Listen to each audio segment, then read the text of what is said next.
Well, it's Monday. That means the start of a new work week, and it also means it's time for an OTRSCentral Q&A episode. Yippee. Thanks, you guys, that submitted your questions. Looks like I've got a wide varying type of questions and some fun ones here. That's what I like to see. Not all the rigid, same old types.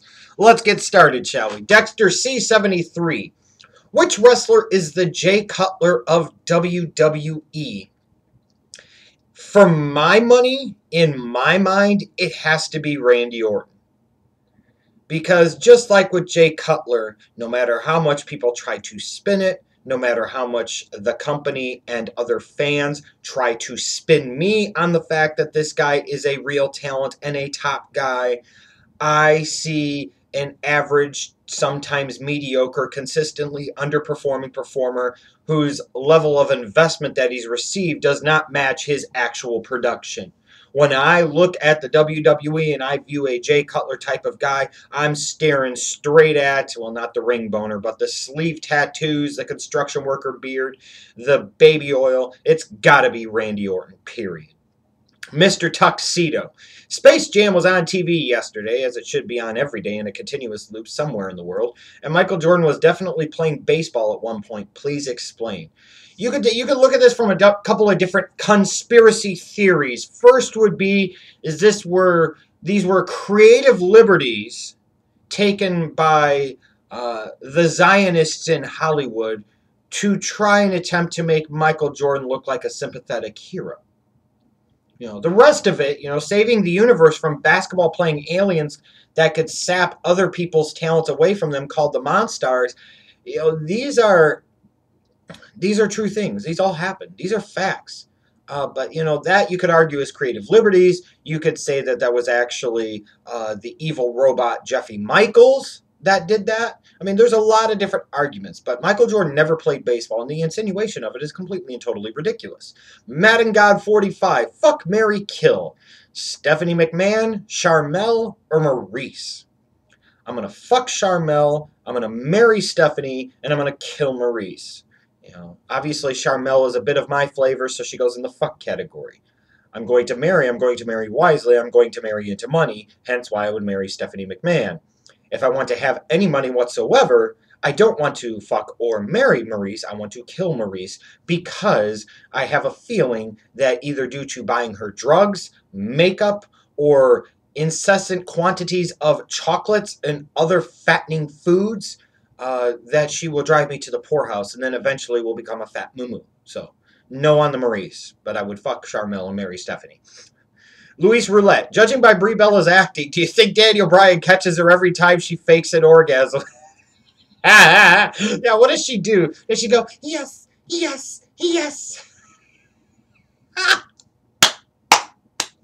You would hope Daniel Bryan would be good enough where she doesn't have to ever fake an orgasm.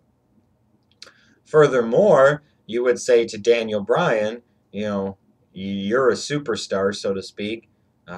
Women have orgasms? Who cares? Who knew? He's not around long enough to find out. I don't know! Does he catch her every time she fakes an orgasm? That's fucking awesome. Random WWE 1043. Which is more likely to happen first? Sid cutting a perfect promo with no botches, or the Bears winning the Super Bowl? Well, I've seen Sid cut some perfect promos over the past 29 years. And it's been 29 years since the Bears last won a Super Bowl, and they most certainly aren't doing it this year. My money would go on Sid cutting a perfect promo. Not even close. DeHarris here. Would you want to see AJ Styles versus Rey Mysterio in his prime? Oh, sure. Why not? That'd be a compelling, interesting, action-packed match. Why would I not want to see that? That'd be good shit. Rampager 213 with another fuck, marry, kill question. These are getting more popular by the times. Stephanie McMahon from the McMahon-Helmsley era, Trish Stratus from the Attitude era, or Naomi? I'll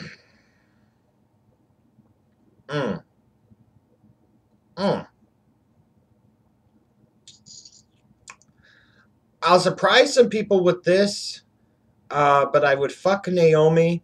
I would marry Trish Stratus, and I would kill Stephanie McMahon from that time.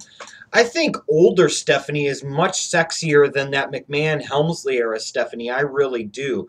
I know she's the billion-dollar princess and all of that, and I just said a little bit ago that I would marry into the money, but it's not like Trish is necessarily broke either. But Naomi, obviously I gotta fuck Naomi because that's my flavor. And Trish would always be one that I'd want to fuck. And I'd make sure that I'd have one mission and one objective, as that is to get every single male wrestling fan in the history of the world to hate me with an utter passion, to become the top heel in the history of the business by making Trish barefoot and pregnant every time. My whole goal in life would be to knock her up as many times as possible and just make her fat. So that way she has no motivation to do anything. She just has more babies and gets even fatter. Yeah, fuck you. That's what I'd do. The Den Sidran. How come it looked like Swagger was trying to perform an operation when unhooking the Money in the Bank? It's not rocket science. Well, apparently it is for his Oklahoma ass. Again, that was an indication at that specific moment that the WWE had goofed. The WWE had fucked up. The WWE had made a dumb decision. And you could see that going into it, if they were actually going to go with Jack Swagger, that would indeed be a dumb decision. But obviously they found that out right away.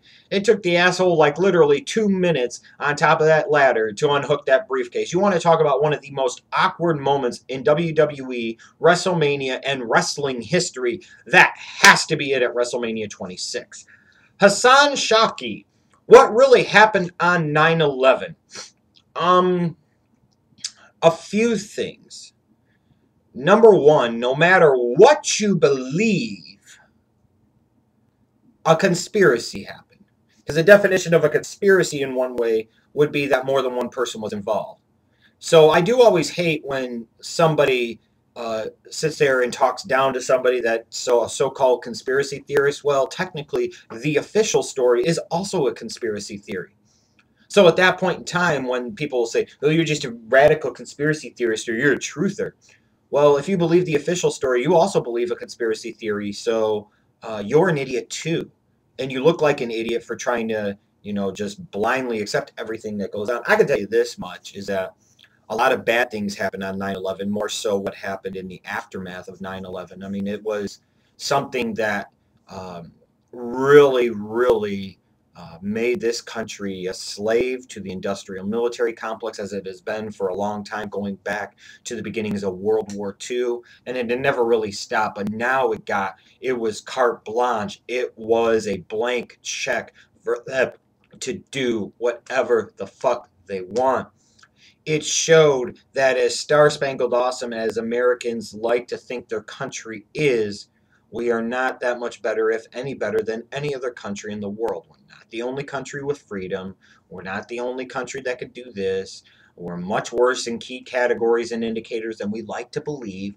In terms of 9/11 too, it was showing us too, it should have shown us, the lesson we should have learned is that we can't allow our fears to totally consume us and overcome us, because when that happens, dangerous things happen, like wireless wireless surveillance and warrantless searches and, detaining potential suspects unconstitutionally with not affording them the right to counsel and right to a speedy trial with a jury of their peers.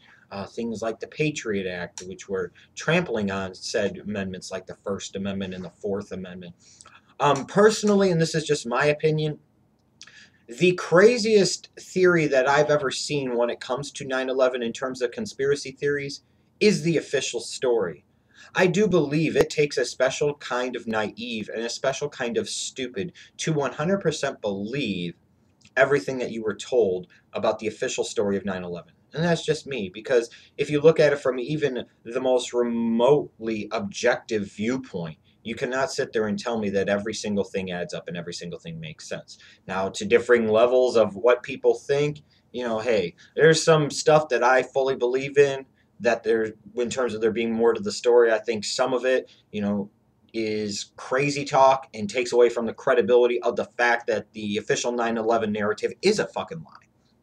And if people got rid of some of the crazy crap and just continued to hammer away on the things that don't add up, the things that don't make sense because they're not factual, that would be much more productive. You know, the whole thing of why would the government ever sit there and do that to its people? You know, whether you familiarize yourself with Operation Northwoods or you look at the things our government has done to us over the years, that's one of the most ridiculous things that I've ever heard too, that a government wouldn't hurt its own people.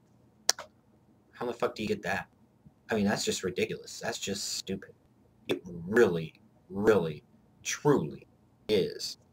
And the other thing I would say about 9/11 is look at the money trail, look at who really benefited versus who didn't, and that's when you start to think that something doesn't add up. And if that doesn't do it for you, if you've ever driven by the Pentagon on that highway, you realize how ridiculous the official narrative of the plane going in the way that it did is, especially based off of aerodynamics. The crash of Flight 93, where there basically was no plane, just a hole in the ground, that doesn't make sense. The fact that 3 steel structures collapsed due to fire, including Tower 7 that wasn't hit by a plane. Most people don't even know about Tower 7.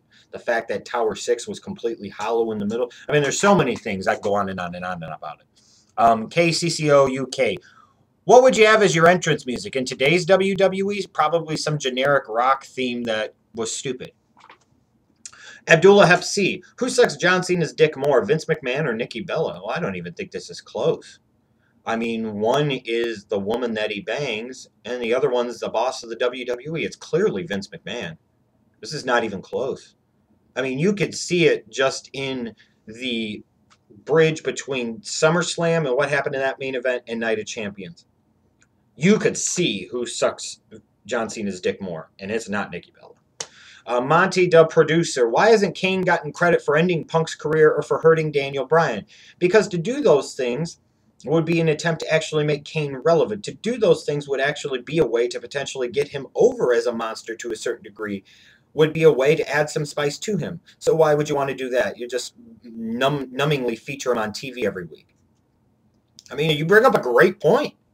No, why not use that and say he drove CM Punk away? Why not sit there and say, you know, he hurt Daniel Bryan and has kept Daniel Bryan out? You could make a real villain out of that.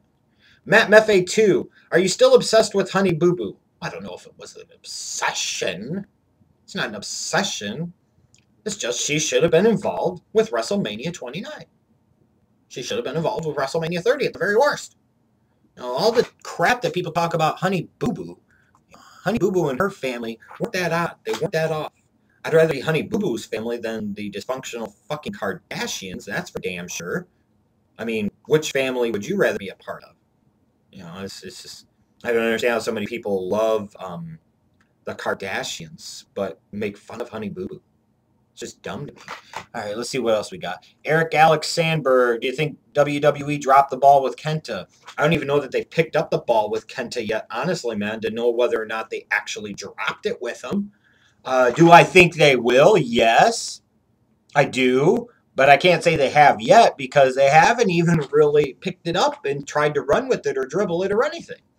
Mark Lioness Jr. If Scott Steiner was made head of the Divas division, how long till he whipped out his dick and said it's time to get with the real man? Let me holler! This goes to all my freaks!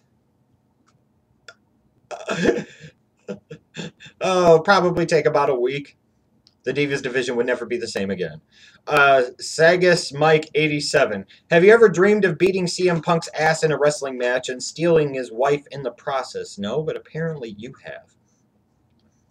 I don't fantasize about wrestling people. It's just not my thing. And I just don't care enough about CM Punk one way or another to think that that's in any way cool or would get my rocks off. And as far as stealing his wife, he can have her. It's his type of thing. Hey, that's fine. She wanted to be like Lita. Well, she got to be like Lita and so much more. I do wonder, based off of that one cartoon, if he actually has to call her Amy Dumas or he has to call her Lita. I just wonder. Yeah, but she's not my flavor. If you're into 14-year-old girls with, minimum boobage and lack of assage, then AJ Lee's your thing, then knock yourself out. Just not for me. And it's Johnny Russo closes this out by asking, would you let Mark Henry sit and fart on your face for an hour if it meant you got to fuck Naomi for 100 hours? No, because I'm the schleg daddy. If I was so inclined and I wanted to plow Naomi's puss for 100 hours, all I'd have to do is be me and that would get the job done. Y'all can think I'm fucking around, but I'm dead fucking serious. Just saying. Thanks to you guys again that submitted all your questions. I'll be back Wednesday for another Q&A. And have some commentary videos coming up this week on this channel. Hot diggity dang! The Schleg Daddy's pissed about a lot of things pertaining to the WWE and professional wrestling. And now I'm going to tell you all about them.